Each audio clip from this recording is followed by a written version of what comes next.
Wow, good morning. Good morning. And good morning to our friends online. We're really glad that you can be here with us in all the ways.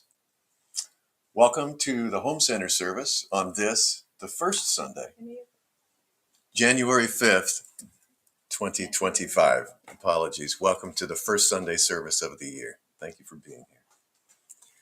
Our opening prayer.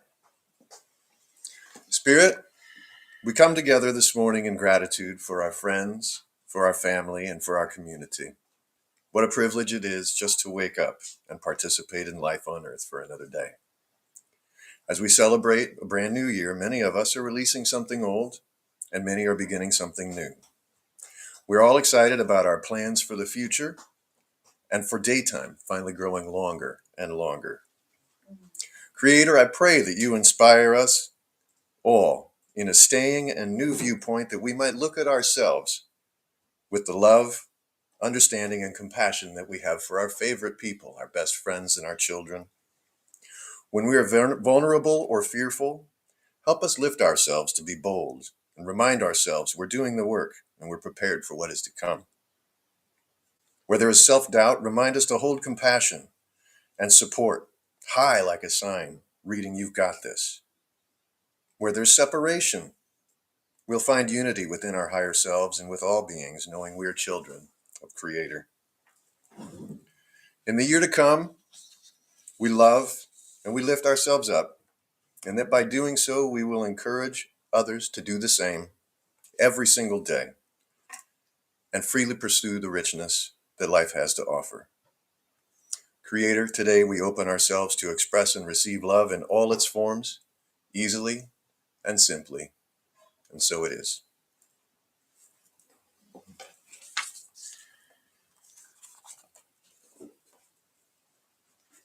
Thank you. Okay. Thank you for that lovely prayer. That was very nice. Thank you. Yes. So my message today is going to be, how are we coming into the new year? This year of 2025, first Sunday of the month, first Sunday of the year, actually. And there are so many predictions about how this year is going to unfold or whether the events are going to happen this year. And some of these predictions are very optimistic and very hopeful. And some of them are scary and downright daunting. It's like, pick a flavor. And you're going to, and it might be right. It might be all of the above. Who knows? So some of us might be limping into this new year, crossing the finish line on 2024, limping along from obstacles, from stumbles, from falls that we've had this last year. And some of us might be leaping with enthusiasm for new opportunities and a chance to do things differently.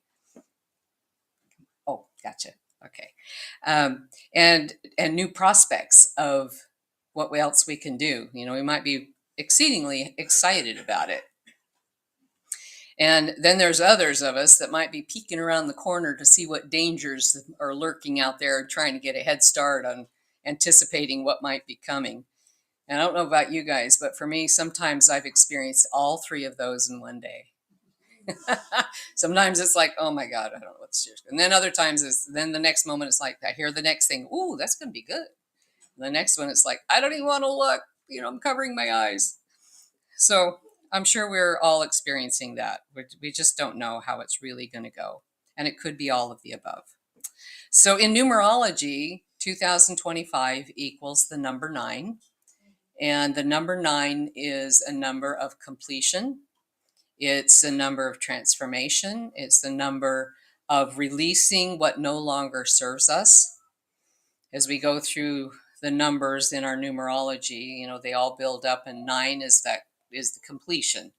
And it's that perfect time to align our subconscious to be able to receive new beginnings.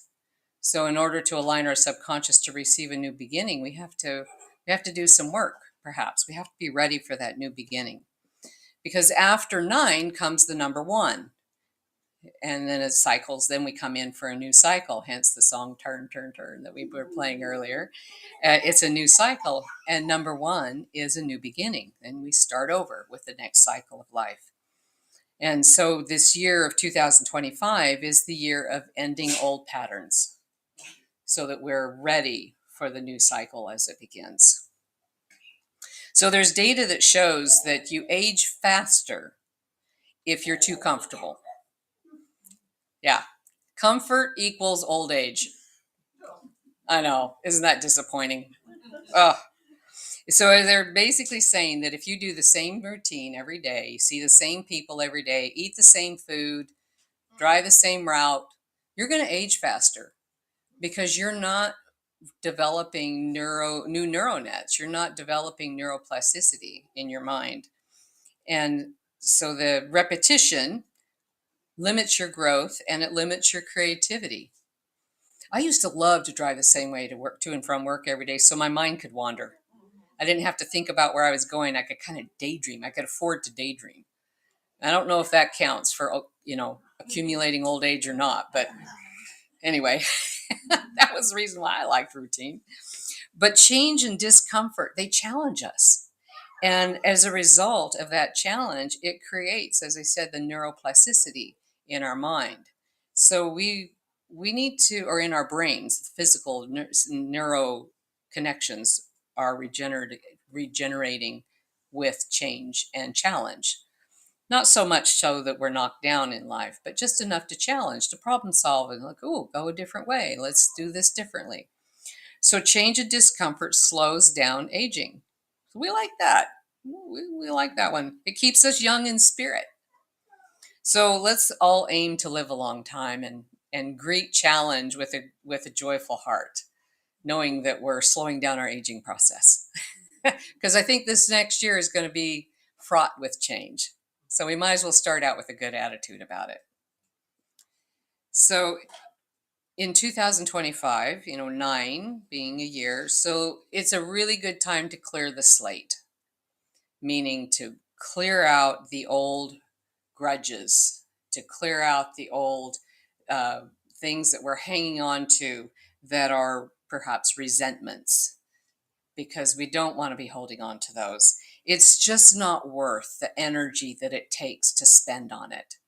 Those kinds of things use up so many resources that we have for energy that it hijacks our creativity. It hijacks our progressive thinking when we're holding on to that person said, and now I feel bad, and now I'm going to say this, and we have that old argument repeating. We lay down at night and we start the argument over again, and we always win. We always say just that right thing in our half sleep. Yeah. But it's taking up energy that we could be dreaming a new dream instead. So we need that energy for life to keep us alive. And we need to make space for growth and abundance. For growth and abundance in our physical world, in our emotional world, in our spiritual world, and in our subconscious. We want that growth and abundance.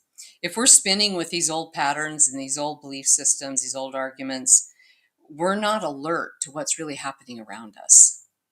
And it might put us in bad situations. In this upcoming year, I think we're going to need all of our alertness. We're going to need a sharp mind. We need to clear the slate so that we can be paying attention to what's around us.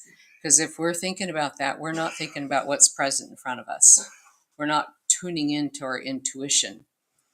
And our intuition is there to help us. It gives us the forethought of what direction to go and who to talk to next. That next thing that's going to lead us to the right person, to the best outcome for whatever it is we're dealing with.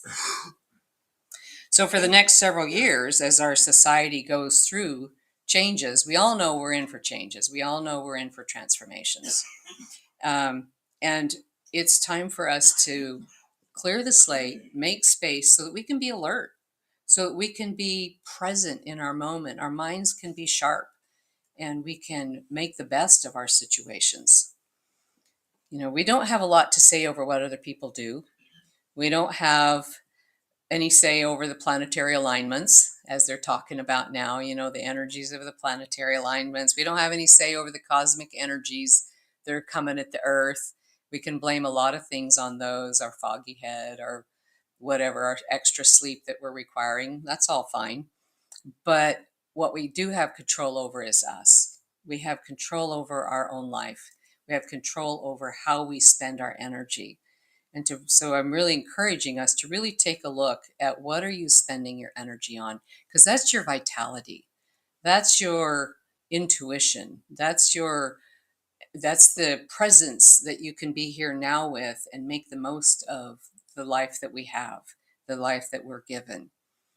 And so we need to stay alert. We need to stay sensitive to the energies so that we can navigate the currents rather than fight the current or the flow. I like to think of it as a river, as we go through these changes, as we go through transformation, whether it's our personal change or societal change, we can either fight the current or we can figure out our flow within it, and we can go with it to make it be our advantage.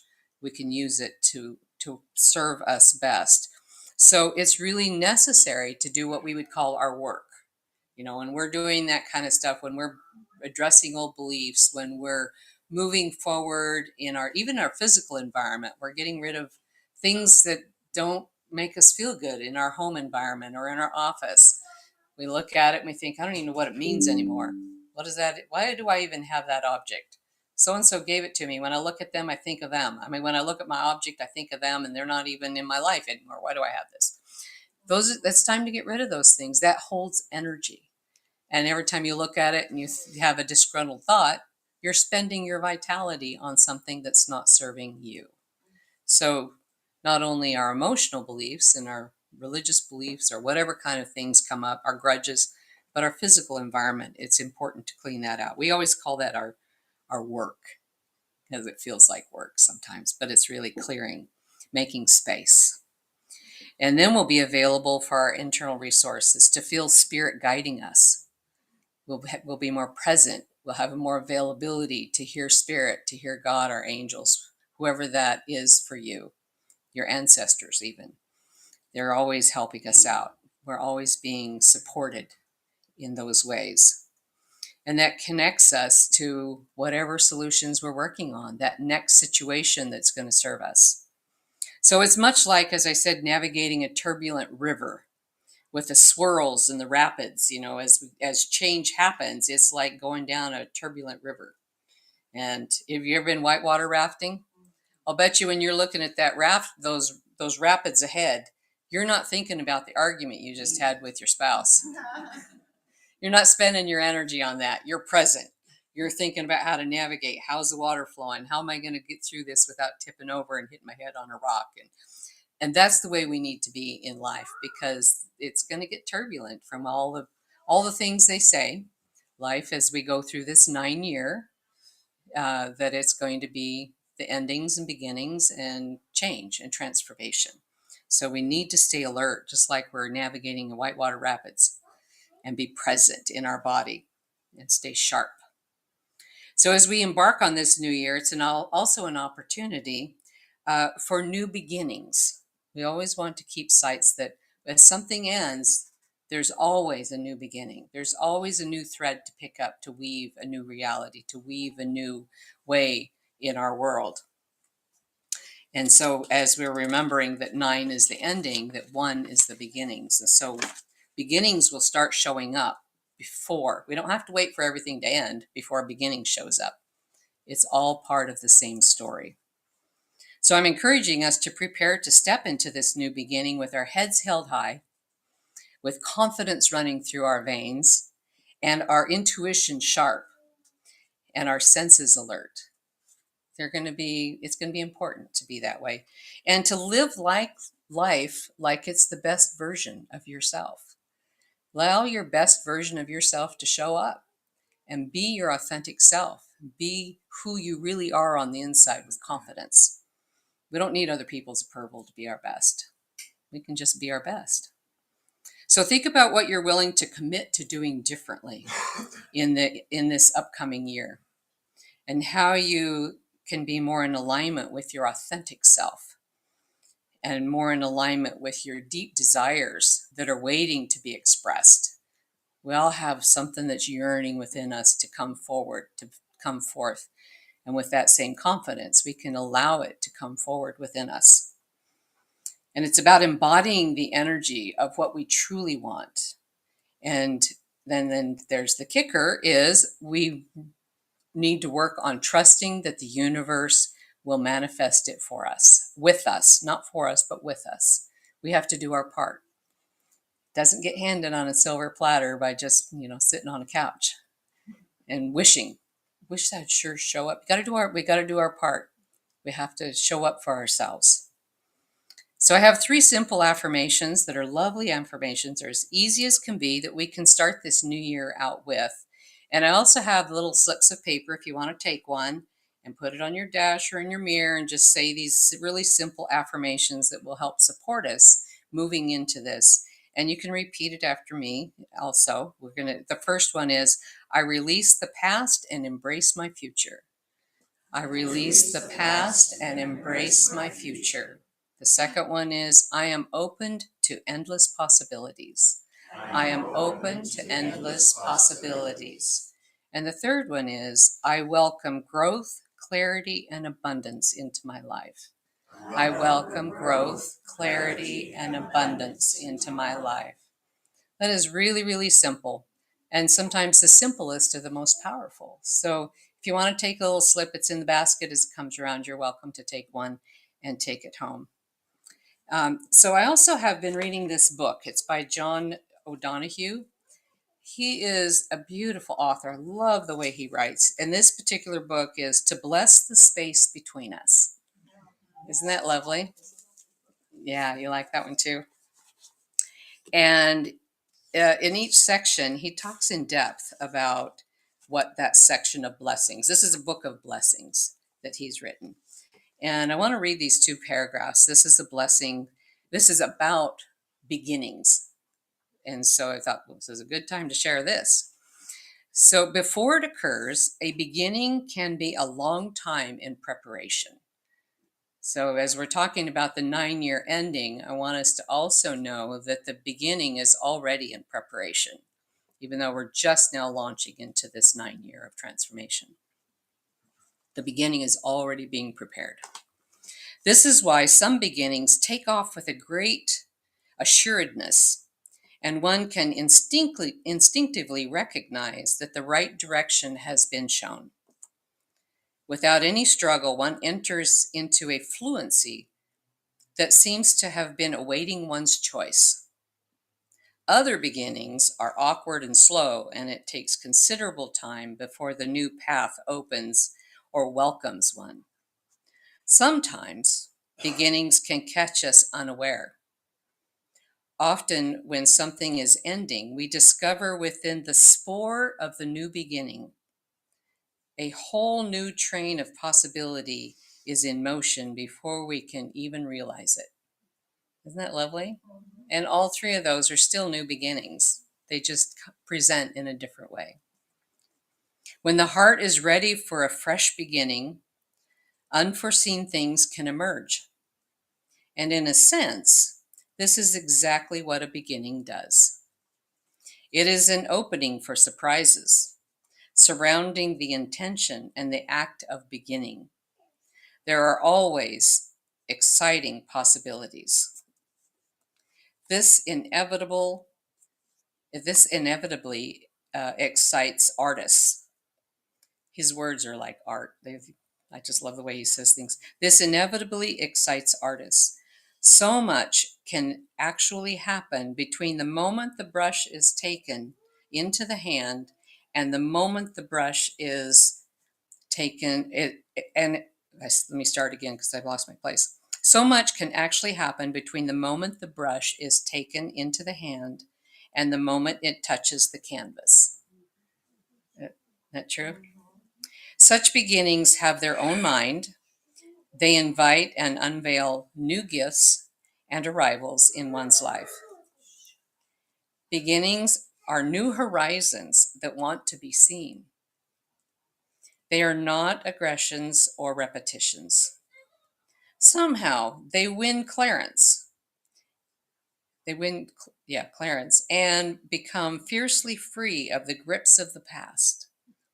What is the new horizon in you that wants to be seen? Isn't that lovely?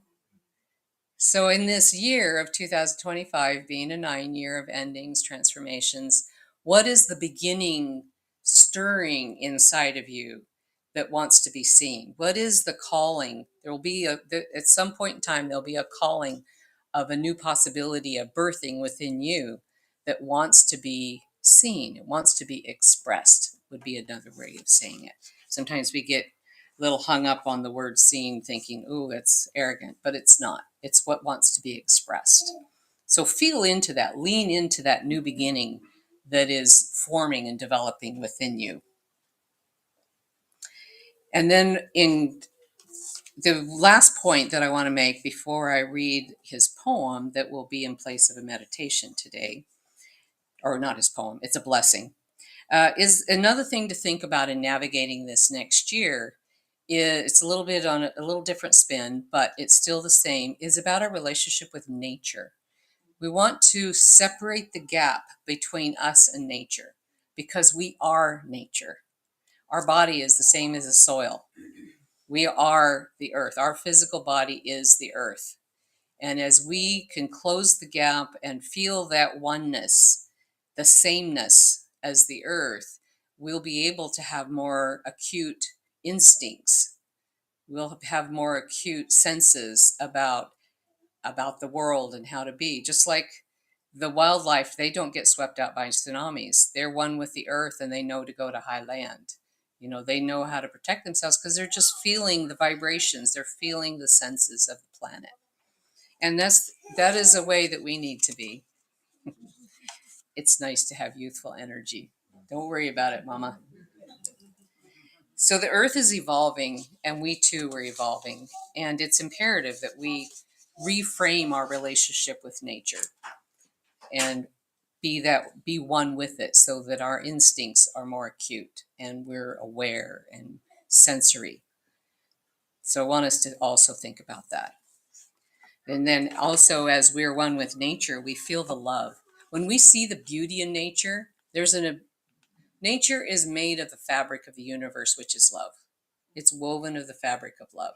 So as we see the beauty of nature, we feel that love that is the fabric of the universe, and we're one with it, and it expands us. And that's really where we want our hearts and our minds to be, is in that beautiful state of love and one with nature.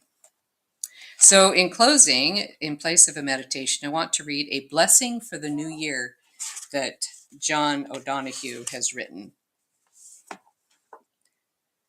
On the day when the weight deadens on your shoulders and you stumble, may the clay dance to balance you. And when your eyes freeze behind the gray window and the ghost of loss gets into you, may a flock of colors, indigo, red, green, and azure blue, come to awaken in you a meadow of delight. When the canvas frays in the cura of thought and a stain of ocean blackens beneath you, may there come across the waters a path of yellow moonlight to bring you safely home. May the nourishment of the earth be yours. May the clarity of light be yours. May the fluency of the ocean be yours. May the protection of the ancestors be yours. And so may a slow wind work these words of love around you, an invisible cloak to mind your life. Isn't that lovely? I love that. That's the difference between a prayer and a blessing. Yeah, he describes in length the difference between one. It's lovely. All right. So with that, we're going to move into offering for the home center. And Lynn's going to pass the basket around. Yep. All right. So let's take the gift to the home center between our hands. Oh, she's got the little papers going around too. All right, so let's bless it with our heart and our mind, knowing that we are already abundant and in the flow of the universe, and that this offering to the home center is blessing the home center and moving energetically always through the home center, coming back to you 100-fold, blessing you with all of your wants, needs, and desires to serve your highest and your greatest good. And so it is. All right. So I'm going to call Jerry up here to have a little inspirational story while that's going around, and then he'll do the closing blessing, and then we'll come back up for announcements.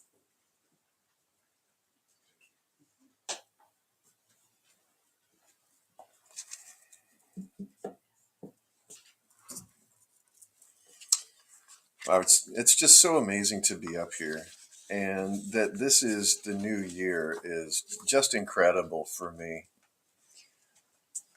As I was thinking last night about what words I might share for an inspirational story, I found myself thinking about the eloquence that Dick Walker brings to this moment. And what am I going to do? Right. And well, I realized very quickly that this is not an environment that is one of comparison or one upping or any kind of situation where one is better than another. And that allowed me just to kind of settle in, to remind myself, and I think to remind everyone in this room, that there's no shortage of inspirational stories in this room. This room itself is an inspirational story. John, you've got a beautiful inspirational story. Alicia, wonderful story. Tony, myself, others. And they come from this place. They come from the things that this environment really allows us to unlock together. We're not competitive. We're not one-upping. We're in an environment that's uplifting and supportive from one person to the next. And so, as I think of what I might say is an inspirational story here on the first service of the summer, I would ask you, what is your inspirational story? What are you going to write this year? And I invite you to come to the Home Center and to explore the options that are here. The support from our leadership with Madge, Sister Circle, the Rising Suns, Reiki, intuitive programs. There's so much richness here to offer. So I invite you, each of you, even those of us who feel like we've done the work, there's still some more lifting we have to do. So I invite you today and for the year to come to write your own inspirational story. Our closing prayer. Creator, we come to you with a heart of gratitude and anticipation for the new beginnings you have in store for us. As we embark on our new journeys every day, I pray that you fill our hearts with unwavering certainty, reminding us that we are one and that you and your angels are with us every step of the way. Help us to release our grip on the past and to fully embrace the fresh start that we are offered by you every day and every moment. Creator, grant us the courage to face the unknown and the faith to trust in the knowing that no matter how things may seem in the moment, all is exactly as it should be in the universe. We just can't see it yet, but we will. May your hope and presence infuse every area of our life, guiding us toward the flow of love, the grace of forgiveness, and the simplicity of truth. And so it is.